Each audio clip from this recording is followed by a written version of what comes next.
محمد رفیع صاحب پوچھ رہے ہیں، میں بتا نہیں رہا کہاں سے ہیں تاکہ ایسا نہ ہو ان کے گھر والے جان لیں۔ میری عنقریب شادی ہونے والی ہے، مجھے زوجہ سے قربت کا سنت طریقہ بتا دیں۔ یہ سوال حیا کے خلاف ہے اور میں حیا کے خلاف سوالات نہ پڑھتا ہوں نہ اس کے جواب دیتا ہوں، لیکن چونکہ یہ سوال بہت زیادہ لوگ پوچھتے ہیں تو میں نے ہمت کر کے آج یہ پڑھ لیا ہے، اور اس میں لوگ غلط گائیڈ بھی کر رہے ہیں، تو اس لیے میں اس کا جواب دے رہا ہوں کہ اسلام میں کوئی خاص طریقہ نہیں ہے اس کا۔ اس پہ فالتو کتابیں لوگوں نے لکھی ہوئی ہیں، پتہ نہیں کیا کیا، وہ ایسے ہی لوگوں کی آ رہا ہے۔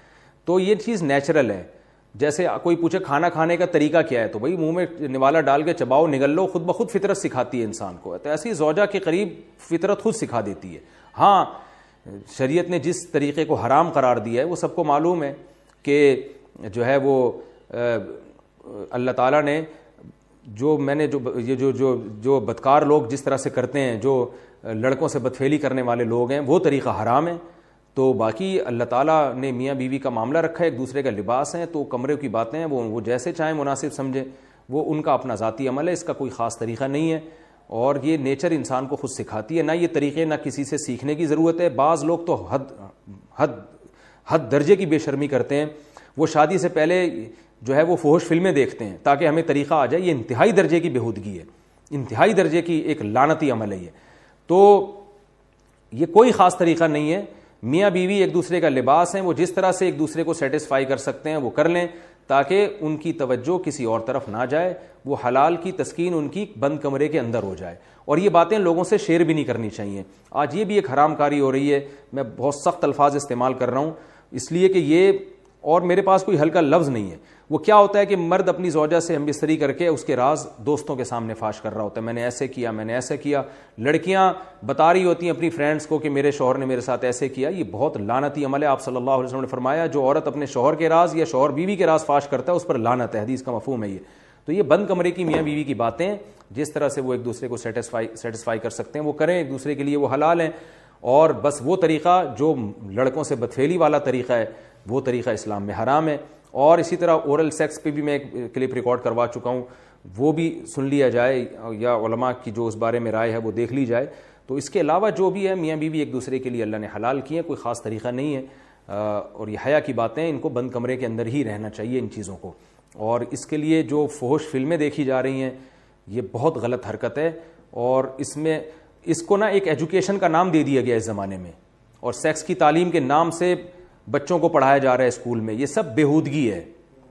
لاکھوں سال سے انسان دنیا میں زندہ ہے، تو کیا اس کو یہ پتہ ہی نہیں تھا؟ اور یہ ساری ایک 6 ارب انسان ایسے ہی بغیر تعلیم کے پیدا ہو گئے ہیں کیا؟ تو یہ تو چیزیں نیچر خود سکھا دیتی ہے انسان کو کہ کیا کرنا ہے، کیسے کرنا ہے۔ اس میں کوئی اسکول کالج میں پڑھنے کی ضرورت نہیں ہے۔ ہاں، شرعی احکام اس کے 2-4 ہیں، وہ علماء بتاتے رہتے ہیں، وہ کتابوں میں لکھے ہوئے ہیں کہ کون سا راستہ حرام ہے اور کون سے راستے میں آنا جائز ہے۔ تو اس لیے میں نے بہت ہی دل پہ پتھر رکھ کے آج اس کلپ کو ریکارڈ کروایا ہے، تاکہ لوگ اس بارے میں غلط طرف نہ جائیں اور ایک چیز کو ایک بہت بڑا ایشو نہ بنا لیں لوگ۔ شہد کھانے کا صحیح طریقہ کیا؟ صبح خالی پیٹ شہد کھا سکتے ہیں؟ نیز شہد کھانے کا سب سے بہتر طریقہ بتا دیں۔ محمد اسلام بہار سے۔ محمد اسلام صاحب، آپ نے مجھے حکیم سمجھا ہوا ہے، میں حکیم نہیں ہوں، نہ میں ڈاکٹر ہوں۔ شہد جس طرح سے کھائیں کھا سکتے ہیں۔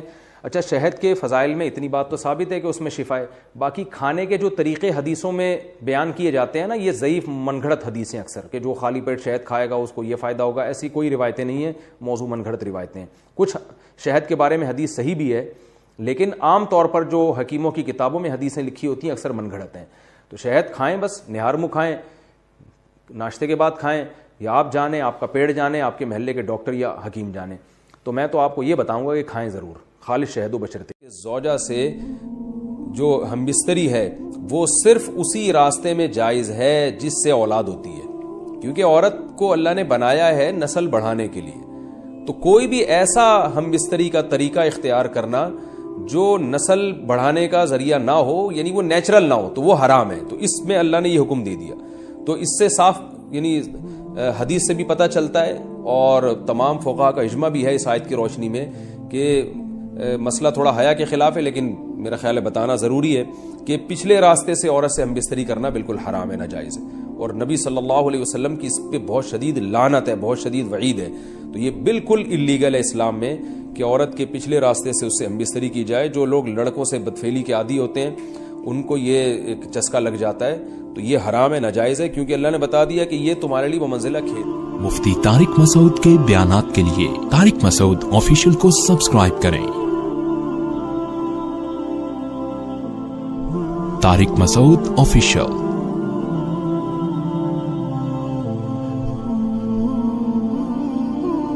اللہ نے ارشاد فرمایا نساؤکم حرث لکم، تمہاری عورتیں تمہارے لیے بمنزلہ کھیت کے ہیں۔ حرث عربی میں کھیت کو کہتے ہیں، تو بمنزلہ کھیت کے ہیں۔ جیسے بیج ڈالا جاتا ہے کھیت میں اور اس سے پیداوار بڑھتی ہے، تو عورت کی جو ایک حیثیت ہے، نیچر نے جو اس کی ایک حیثیت متعین کی ہے، وہ بھی ایک نسل بڑھانے کا ذریعہ ہے، جس میں مرد کا جو اسپم ہے وہ بطور بیج کے ہے اور جو اولاد ہے وہ ایک پیداوار کی طرح ہے۔ تو اللہ نے یہ یاد رکھیں، اس آیت کو نا بہت سارے غیر مسلموں نے عورت کے خلاف بہت نیگیٹیوٹی پھیلائی ہے کہ دیکھو اسلام عورت کی توہین کرتا ہے، اس کو کھیتی سے تعبیر کرتا ہے۔ تو کچھ لفظ کسی اور زبان میں جب وہ جاتے ہیں نا تو وہ توہین کا معنی دیتے ہیں۔ عربی میں جو حرث کا معنی ہے یہ تعظیم کے لیے ہے، توہین کے لیے نہیں ہے۔ اردو میں جو کھیتی کا معنی ہے وہ توہین کے لیے استعمال ہوتا ہے۔ کھیتی یعنی جو پاؤں میں روندی ڈالنے والی، اور زمین جو ہے نا پاؤں میں گویا روندی، اس کو روندا جا رہا ہے، تو اس لیے اس کا اردو میں بالکل اسی طرح جو لوگ ترجمہ کر دیتے ہیں کہ عورتیں تمہاری کھیتیاں ہیں، تو یہ ترجمہ میرا خیال ہے اس لیے درست نہیں ہے کہ اردو میں اس کا مفہوم ہی چینج ہو جاتا ہے۔ یعنی گویا ایک عزت کے لیے جو لفظ اللہ نے استعمال کیا وہ ذلت کا ذریعہ بن جاتا ہے۔ تو اس لیے کسی بھی زبان میں جب ہم کسی بھی لفظ کا ترجمہ کرتے ہیں تو اس زبان کے ہمیں محاوروں کو دیکھنا چاہیے کہ اس زبان میں یہ لفظ کس معنی میں استعمال ہو رہا ہے۔ مثال کے طور پر ہو سکتا ہے کتا کا لفظ کسی زبان میں وفاداری کے لیے استعمال ہوتا ہو، کسی کو لوگ ڈاگ کہتے ہوں تو اس کا مقصد ہوتا ہے وفادار انسان ہے، لیکن ہمارے ہاں اردو میں گالی ہے وہ، اور آپ بولیں کہ بھئی وہ فلاں قوم ڈاگ کہتی ہے تو ہم کتا کہیں گے، تو آپ جب اس کا ترجمہ اردو میں کریں گے تو کتے سے نہیں کر سکتے۔ تو اسی طرح یہ عربی کا جو لفظ ہے اس میں بھی یہ چیز یعنی ملحوظ رہنی چاہیے۔ تو اس لیے اس کا ترجمہ کیا جائے گا تمہاری عورتیں تمہارے لیے پیداوار بڑھانے کا ذریعہ ہیں، نسل بڑھانے کا ذریعہ ہیں۔ فاتو حرثکم، تم اپنے اس نسل بڑھانے کے ذریعے کے پاس آؤ، انا شئتم، جیسے چاہو، وقدموا لانفسکم، اور اپنے نفسوں کے لیے آگے بھیجو، یعنی اولاد کی نیت سے آیا کرو زوجہ کے پاس اور آخرت کے لیے انتظام کرو، یعنی اولاد پیدا کر کے جو تاکہ دنیا اور آخرت میں تمہارے لیے، فیوچر میں تمہارے لیے کام آئے، دنیا بھی داخل ہے آخرت بھی داخل ہے۔ تو اس آیت کا بھی ایک شان نزول ہے کہ صحابہ کرام تو چونکہ جو خواتین تھیں مکہ میں صدیوں سے وہ لوگ آباد تھے، ان کے سفر خاص طور پہ عورتوں کے سفر بہت ہی کم ہوا کرتے تھے۔ تو جب ہجرت ہوئی ہے اور جو ہے نا ہجرت کر کے بہت ساری صحابیات مدینہ آئی ہیں، تو مدینہ میں ان کے نکاح دوسری قوموں میں ہوئے، پھر انصار صحابہ سے بھی ہوئے۔ تو چونکہ تقویٰ تھا ان خواتین میں، للہیت تھی، تو بعض جگہ ایسے واقعات ہوئے کہ میاں بیوی کے جو آپس کا ریلیشن ہوتا ہے، ظاہر ہے وہ ہر قوم میں اور ہر جو ہے نا شخص کا مزاج دوسرے سے مختلف ہوتا ہے، تو بعض مردوں نے اس طرح سے اپنی زوجات کے ساتھ ہم بستری کی کہ ان خواتین کو پھر اشکال ہوا کہ پتہ نہیں اس طرح سے ہم بستری کرنا جائز بھی ہے یا نہیں ہے۔ تو انہوں نے نبی صلی اللہ علیہ وسلم سے یہ مسئلہ پوچھا کہ یا رسول اللہ، ہمارے شوہر ہمارے پاس اس طرح سے آتے ہیں تو کیا یہ جائز ہے یا نہیں؟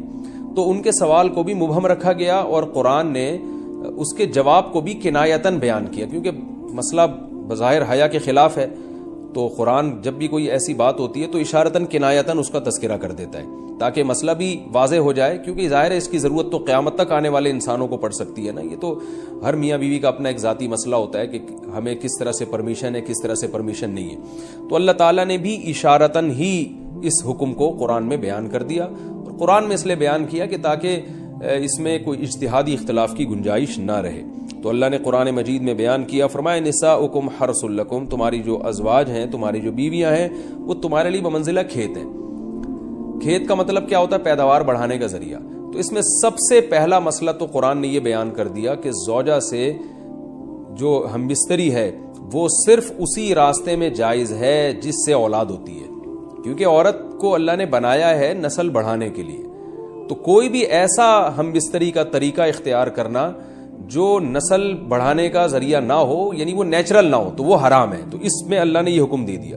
تو اس سے صاف یعنی حدیث سے بھی پتہ چلتا ہے اور تمام فقہاء کا اجماع بھی ہے اس آیت کی روشنی میں کہ مسئلہ تھوڑا حیا کے خلاف ہے، لیکن میرا خیال ہے بتانا ضروری ہے کہ پچھلے راستے سے عورت سے ہم بستری کرنا بالکل حرام ہے، ناجائز ہے، اور نبی صلی اللہ علیہ وسلم کی اس پہ بہت شدید لعنت ہے، بہت شدید وعید ہے. تو یہ بالکل اللیگل ہے اسلام میں کہ عورت کے پچھلے راستے سے اس سے ہم بستری کی جائے. جو لوگ لڑکوں سے بدفعلی کے عادی ہوتے ہیں ان کو یہ ایک چسکا لگ جاتا ہے، تو یہ حرام ہے، ناجائز ہے، کیونکہ اللہ نے بتا دیا کہ یہ تمہارے لیے بمنزلہ کھیت کے ہیں. تو اس میں قرآن نے وہ جو سوال تھا نا اس کی طرف اشارتاً جواب دے دیا، اور آگے فرمایا فاتو حرسکم، تم اپنے کھیت کے پاس آؤ، یعنی پیداوار بڑھانے کا جو ذریعہ ہے اس جگہ کی طرف آؤ، انا شئتم، جیسے چاہو، یعنی باقی جس طرح سے تم چاہو زوجہ سے ہم بستری کر سکتے ہو، اس میں کوئی خاص طریقہ متعین نہیں ہے. میاں بیوی کا ایک دوسرے سے کوئی پردہ نہیں ہے. ہن لباس لکم وانتم لباس لہن، یہ دونوں ایک دوسرے کے لیے لباس ہیں. تو اس میں طریقہ کار کوئی بھی ہو سکتا ہے، کسی بھی طرح سے کرنا چاہو ایک دوسرے سے لطف اندوز ہو سکتے ہو. لیکن فاتو حرسکم، آنا موضع حرس میں ہے. حرس کا مطلب وہ اس جگہ کی طرف آنا ہے جہاں سے نسل بڑھتی ہے، کسی اور راستے کی طرف. اس سے صاف طور پر جو ہے نا وہ جو فاسق فاجر لوگوں کی جو برائی ہے، جو لڑکوں سے بدفعلی کے نتیجے میں پیدا ہوتی ہے، اس کا اللہ نے قلع قما کر دیا کہ اس کی اسلام میں بالکل اجازت نہیں ہے. باقی طریقہ کار کیا ہوگا یہ تمہارے اوپر، اس کی اللہ نے تمہیں اجازت دی ہے. وقدموا لانفسکم، اور چونکہ بار بار حرس کا تذکرہ ہو رہا ہے کہ نسل بڑھانے کا، تو اس لیے اللہ نے فرمایا کہ قدموا لانفسکم، اپنی ذات کے لیے فیوچر میں انتظام کرو. قدموا کا مطلب آگے بھیجو اپنی ذات کے لیے سرمایہ. کیا مطلب؟ کہ جب زوجہ سے ہم بستری کرو تو نیت اولاد کی ہونی چاہیے، تاکہ وہ اولاد دنیا میں بھی اور آخرت میں بھی تمہارے لیے ذخیرہ بن جائے. تو یہ نسل بڑھانے کی بہت زبردست ترغیب ہے اس آیت میں. اور اس آیت میں اللہ نے عورت کا کہ بہت ساری ذمہ داریوں میں سے ایک بڑی ذمہ داری کا بھی بیان بتا دیا کہ عورت کو اللہ نے بنایا ہے. جو مرد اور عورت کا جو فرق رکھا ہے نا، اس فرق کی بڑی وجہ یہی ہے کہ مرد کے اسپم کو اللہ نے بیج کے طور پہ پیدا کیا ہے اور عورت کو اللہ نے زمین کے طور پہ. تو بیج اور زمین کے ملاپ کا بنیادی مقصد ہی نسل بڑھانا، پیداوار بڑھانا ہوتا ہے، نہ یہ کہ نسل روکنا. آج فیملی پلاننگ والوں نے اس آیت کی دھجیاں اڑا دی ہیں، اور جو پوری دنیا میں ایک بےہودہ قسم کی تحریک چل رہی ہے، یہ آیت بالکل اس کی نفی کر رہی ہے. اس لیے اللہ نے فرمایا اچھا، اللہ نے اس کا بھی جواب دے دیا کہ جو فیملی پلاننگ والے کہتے ہیں نا نسل بڑھنے سے تمہارا نقصان ہوگا، خرچے بڑھ جائیں گے، تو اللہ فرماتے ہیں قدموا لانفسکم، تمہارا فیوچر بن جائے گا، سنور جائے گا. کیونکہ اولاد پہ اتنی انویسٹمنٹ نہیں ہوتی جتنا اس کا آؤٹ پٹ ہوتا ہے. ان پٹ کم ہے، آؤٹ پٹ زیادہ ہے. انویسٹمنٹ کم ہے، اس کے جو پروفٹ ہے وہ زیادہ ہے، دنیا میں بھی اور آخرت میں بھی. تو اللہ نے فرمایا اپنے نفس کے لیے، فیوچر کے لیے انتظام کرو، بڑھاپے کے لیے انتظام کرو. تمہارے بیٹے ہوں گے، بیٹیاں ہوں گی، پوتے ہوں گے، نواسے ہوں گے، بہویں ہوں گی. یہ دنیا کا مستقبل اور آخرت کا مستقبل کیا ہے. جو عبداللہ بن عمر رضی اللہ تعالیٰ عنہ نے جب نکاح کا ارادہ ترک کیا تو آپ کی جو ہمشیرہ تھی حضرت حفصہ، انہوں نے فرمایا کہ نکاح کرو، تمہارے اولاد ہوگی، دنیا سے جاؤ گے تو تمہارے لیے دعائیں مانگے گی. تو یہ آخرت کے لیے ذخیرہ ہے. تو اس لیے اللہ نے فرمایا کہ آخرت کے لیے ذخیرہ کرو. واتقوا اللہ، اور اللہ سے ڈرو. وعلکم ان، قرآن مجید میں ہے ان اللہ لا یستحی من الحق، کہ اللہ تعالیٰ حق بات بیان کرنے سے حیا نہیں کرتے. حدیث میں بھی بعض ایسے مسائل کو اللہ کے رسول نے بیان کیا ہے صلی اللہ علیہ وسلم نے جو بظاہر حیا کے خلاف ہیں، مگر اس لیے بیان کیا کہ اگر آپ صلی اللہ علیہ وسلم بیان نہ کرتے تو لوگ ان بے شرمی کے کاموں میں مبتلا ہو جاتے. اسی وجہ سے میں بھی یہ ہمت کر رہا ہوں کہ ایک اور ایسا گناہ جس میں لوگ مبتلا ہیں، اور وہ ہے حیا کے خلاف، مگر ہے بہرحال شریعت کا مسئلہ اور لوگ اس میں گناہ میں مبتلا بھی ہیں، اس لیے بتانا ضروری ہے. وہ یہ ہے کہ لوگ شادی کے بعد بھی، آج کی نوجوان نسل زوجہ سے، بیوی سے غیر فطری طریقے سے ہم بستری کرتے ہیں. انٹرنیٹ پہ بےہودہ فلمیں دیکھتے ہیں، تو جو چیز انگریزوں کی دیکھ رہے ہیں کہ ان کے کلچر آہستہ آہستہ میڈیا کے ذریعے ہمارے معاشرے میں بھی آ رہا ہے. اللہ کے رسول صلی اللہ علیہ وسلم نے لعنت فرمائی ہے، ایک روایت میں ہے کہ اللہ اس کی طرف دیکھے گا نہیں کہ جو اپنی زوجہ سے پچھلے راستے سے ہم بستری کرے گا. یہ بیماری بھی، یہ گندگی بھی لوگوں میں پھیلتی جا رہی ہے، خاص طور پہ جن کو لڑکوں سے بدفعلی کی عادت پڑ جائے تو وہ زوجہ سے فطری راستے سے ہم بستری نہیں کرتے. اللہ نے فرمایا کہ نساؤکم حرث لکم، یہ تمہاری زوجات ہیں، بیویاں ہیں، یہ نسل بڑھانے کے لیے ہیں. تو اسی راستے میں انسان اپنی خواہش کو پوری کر سکتا ہے جس راستے سے نسل بڑھتی ہے. اس کے علاوہ کسی اور راستے سے اپنی خواہش کو پورا کرنا یہ حرام ہے، گناہ کبیرہ ہے، گندگی ہے. ہمارے پاس کیسز آتے ہیں، ایک پاک دامن لڑکی کی شادی ہوتی ہے، لڑکا بھی بظاہر بڑا نیک، لیکن کیا ہے، لڑکا چونکہ ٹھرکی ہوتا ہے، شہوت کا درندہ ہوتا ہے، تو وہ یہ نہیں دیکھتا کہ میں اپنی بری خواہش مٹانے کے لیے میں اپنی زوجہ کو غیر فطری طریقے پر مجبور کیسے کر سکتا ہوں. تو مجبور کرتا ہے پھر اپنی بیوی کو. اس میں جو عورتیں زیادہ پاک دامن نہیں ہو، نیک نہ ہو، یا ان کو یہ ڈر ہو کہ طلاق ہو گئی تو ہم کہاں جائیں گے، وہ پھر اپنے شوہر کے ساتھ اسی غیر فطری طریقے پر آمادہ ہو جاتی ہیں. اور اس کا عذاب اور اس کا وبال یہ ہوتا ہے کہ کچھ دنوں میں ان کو بھی اسی کی لت پڑ جاتی ہے. انسان جب بھی کوئی غیر فطری راستہ اختیار کرتا ہے، آخرت کا عذاب تو بعد میں، دنیا کا عذاب یہ آتا ہے کہ پھر اس کو لذت فطرت میں آتی نہیں ہے. پھر جو راستہ اللہ نے رکھے اس میں اس کو لذت نہیں آئے گی، پھر وہ گندگی میں ہی گھسنے کی کوشش کرے گا. اس کی بھی فطرت خراب ہو جاتی ہے، اور جس کے ساتھ یہ بدفعلی کی جائے اس کی بھی فطرت خراب ہو جاتی ہے، وہ بھی پھر کسی کے قابل نہیں رہتے. تو اپنے جان پر رحم کرنا چاہیے. ہم انسان ہیں، ہم درندے نہیں ہیں، ہم گھوڑے نہیں ہیں، ہم گدھے نہیں ہیں، ہم جانور نہیں ہیں، ہم انگریز نہیں ہیں. انگریز نے تو حیا اور شرم کی تمام حدود کو توڑ دیا ہے، وہ تو درندے بن چکے ہیں. ہم تو درندے نہیں ہیں، ہم تو حلال کھاتے ہیں، پاک صاف رہنے کی کوشش کرتے ہیں. تو ہم ان کی جو کلچر دیکھ دیکھ کے ہم ویسے درندے بننے کی کوشش کیوں کریں. تو یہ بہت بڑا وبال ہے، بہت بڑی برائی ہے جو ہمارے معاشرے میں آہستہ آہستہ جڑ پکڑتی جا رہی ہے، اور اس سے بیماریاں بھی پھیلتی ہیں. غیر فطری طریقہ ہے، بیماریاں بھی پھیلتی ہیں. ایسے کیسز آتے ہیں کہ جناب وہ مرد مجبور کر رہا ہے بیوی کو، اور وہ بیوی جو ہے ساتھ نہیں دیتی، تو پھر اس کو طلاق کی دھمکیاں دیتے ہیں. ایسے کیسز بھی آتے ہیں. اور یہ بھی آتا ہے کہ مرد جب اپنی بیوی کو غیر فطری طریقے پر مجبور کرتا ہے، بیوی آمادہ نہیں ہوتی، تو مرد پھر یہ دھمکی دیتا ہے کہ بھائی میری خواہش تو تم سے پوری ہوتی نہیں ہے، پھر میں دوسروں کے پاس جاؤں گا. تو یاد رکھیں، جس عورت کا شوہر یہ دھمکی دے اس کو کہ میں زنا کروں گا اگر تم نے میری خواہش پوری نہیں کی غیر فطری طریقے سے، تو عورت اپنے شوہر سے کہہ دے کہ جاؤ تم کہیں اور جا کے منہ کالا کرو، تمہاری فطرت میں گندگی ہے تو یہ مجھے گندا بنانے کی کوشش نہ کرو. اس کو زنا کرنے دیں، وہ اللہ آخرت میں اس سے بھگتے گا. ہر بیماری کا اللہ نے علاج رکھا ہے.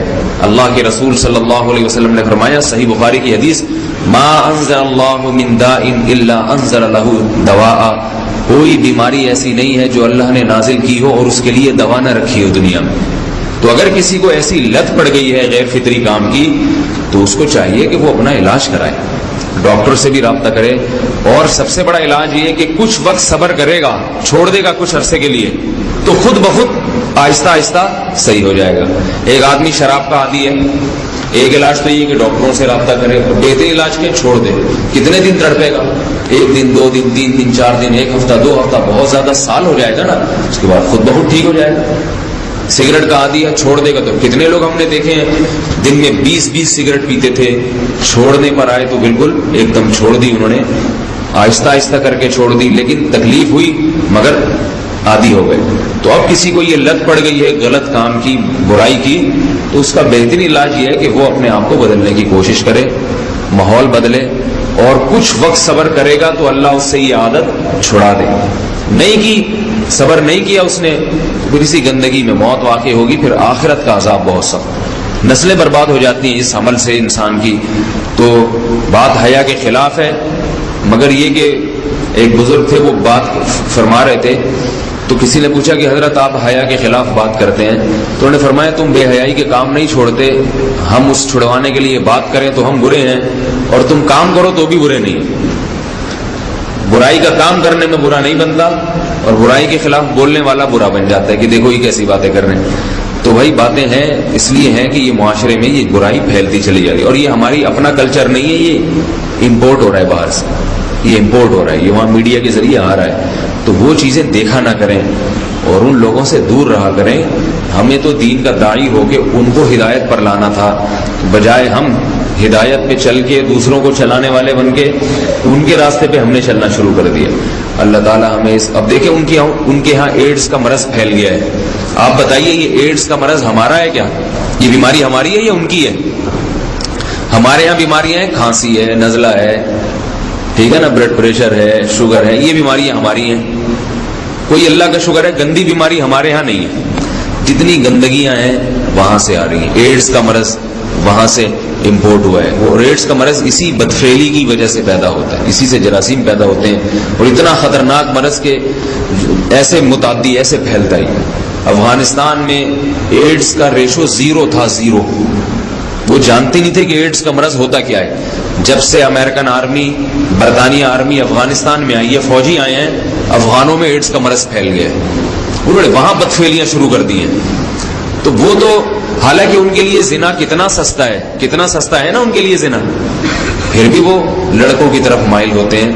تو اتنی گندگی، ایسا گندا جب انسان بن جائے پھر اللہ اس کے وجود کو برقرار نہیں رکھتے، اور رکھتے ہیں تو پھر آخرت میں سزا دینے کے لیے اپنے